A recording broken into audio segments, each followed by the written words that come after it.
$500 million. That was the number that shook the courtroom into silence.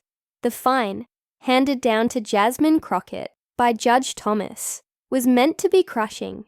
Gasps filled the air. Reporters fumbled for their cameras, and for a moment, even the walls of the courtroom seemed to tremble. Judge Thomas leaned back in his chair, smug, untouchable, as though he had just stamped out the flame of dissent once and for all. But Jasmine wasn't finished. What happened next left the entire courtroom, and soon the entire nation, speechless. The fine wasn't just about money. It was a message, a warning to anyone who dared to speak up, especially women in politics, especially women of color. It was a symbol of silencing dissent, of reminding those who challenged the system exactly where they stood. For Jasmine, it wasn't simply financial ruin staring back at her. It was her career, her reputation, her dignity. And yet, behind the crushing weight of humiliation, there flickered a quiet fire. This wasn't an ending.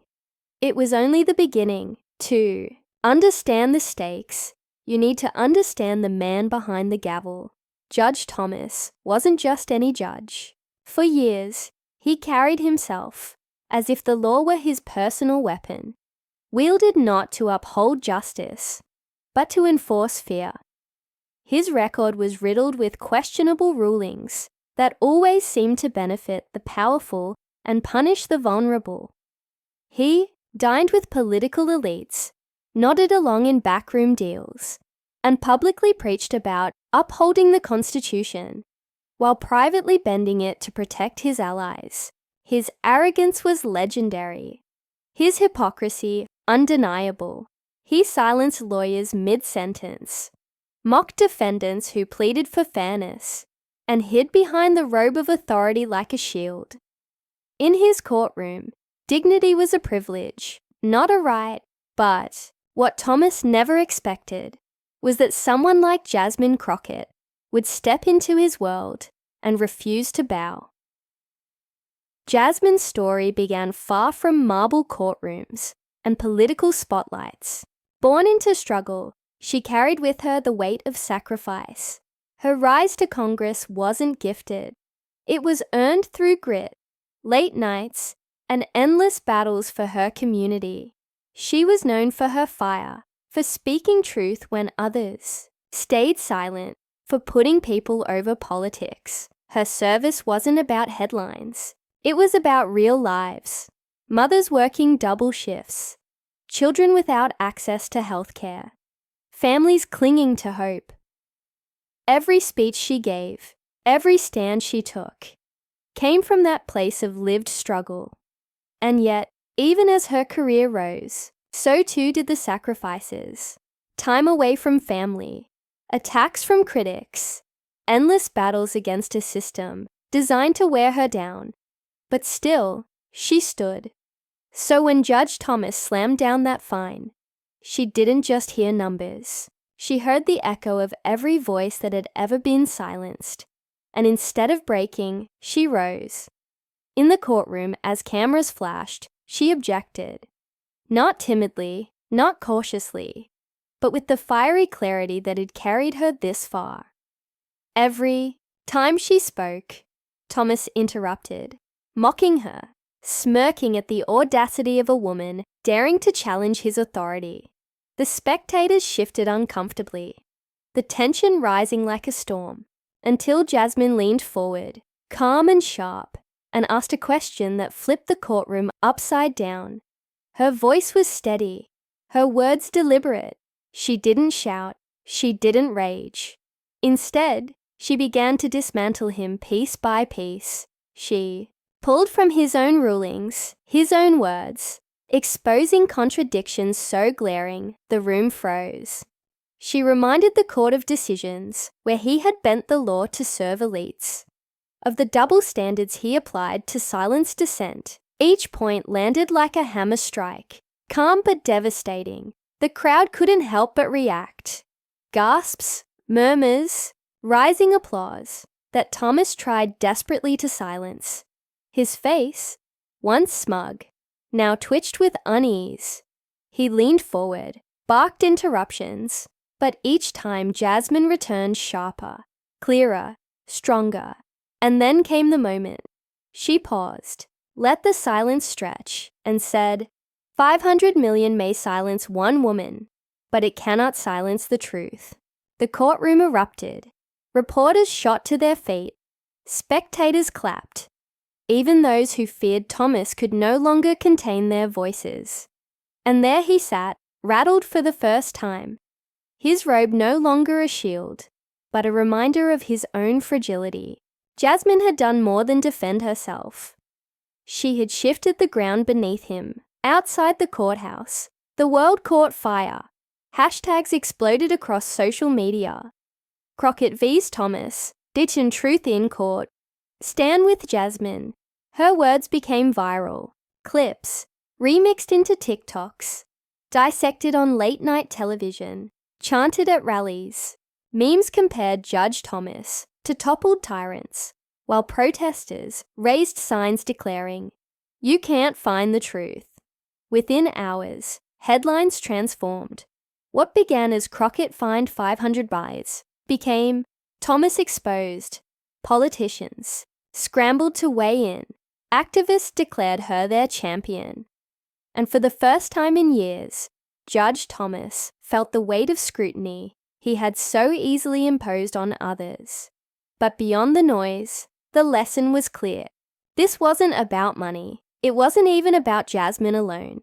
It was about every voice told to sit down, every truth dismissed, every person crushed under arrogance and power. When Jasmine stood before the cameras, she didn't frame herself as a victim. She reframed the trial into something bigger, something universal. "This was never about me," she said. "It was about us. It was about dignity. It was about the courage to speak, even when they try to silence you." Her fight became a mirror, reflecting not just her struggle, but the struggle of countless others. It became proof that arrogance can fall, that courage can shake even the most untouchable powers. And in that moment, America wasn't just watching a politician, it was watching a movement ignite. Because history doesn't remember the fines. It remembers the courage.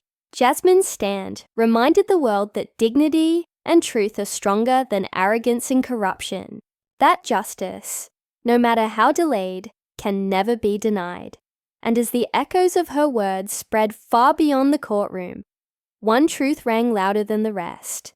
No amount of money, no ruling, no system can silence the spirit of justice. Your honor, with respect. The fine isn't justice. It's intimidation. It's a message, not just to me, but to every woman, every person of color, every American who dares to question authority. And I refuse to be your warning sign. Murmurs surged across the benches. Even the stenographer paused mid-keystroke. Thomas smirked. This court does not entertain theatrics. You will either accept the judgment or risk contempt. Jasmine leaned forward, her hands gripping the wooden table in front of her. Contempt? Her tone sliced the air. The only contempt I see here is yours. Contempt for truth, for fairness, for the people who put their trust in this system. The judge's face reddened. His authority challenged in front of cameras, in front of the nation. He raised his gavel again, but this time the echo of power felt thinner, more fragile. Prosecutors shifted uncomfortably. One lawyer cleared his throat, but didn't dare intervene. Onlookers whispered furiously. Some were horrified, others electrified. Then, Jasmine's voice rose, steady but undeniable. You fine me $500 million. And for what? For speaking out? For defending the truth? That's not a fine. That's an execution, carried out in broad daylight. But here's the truth you can't silence. You can bankrupt a person, but you cannot bankrupt a principle. A wave of applause broke out before bailiffs barked for silence. Cameras zoomed in, capturing every flicker of emotion on her face. Thomas slammed his gavel again. "One more outburst, and I'll—" "You'll what?" Jasmine cut in, her voice sharp as lightning. "Strip me of my dignity. Lock me up because my words sting. Tell me, Judge Thomas, who really sits on trial here today? Me, or the very system you pretend to protect?" The chamber froze. For the first time, it wasn't Jasmine under scrutiny. It was him. His posture stiffened. His authority wavered, slipping like sand through fingers. In that moment, the battle lines were drawn, not between judge and defendant, but between power and resistance, between silence and truth, between a gavel and a voice that refused to be muted. And though the verdict still loomed over her, the tide in that courtroom had shifted. Jasmine was no longer the accused. She had become the accuser. But if Judge Thomas thought a dollar figure, no matter how obscene, would intimidate her, he had gravely miscalculated, because Jasmine Crockett didn't enter politics to survive the game. She entered it to rewrite the rules. And now, in a courtroom that felt less like justice and more like a crucifixion, she stood taller than ever before. Her very presence was a reminder that power doesn't only wear robes and gavels. Sometimes power wears resilience. Sometimes it wears scars. And sometimes it wears the voice of a woman who refuses to be broken. The crowd watching her that day didn't just see a politician under fire. They saw themselves. Every injustice they'd swallowed. Every time they'd been told to sit down. Every moment they wanted to speak but couldn't. Jasmine was their echo, their vessel, their resistance. So here's the takeaway. The $500 million was never the story. The story was the voice that wouldn't bow, the courage that wouldn't break, the truth that wouldn't die.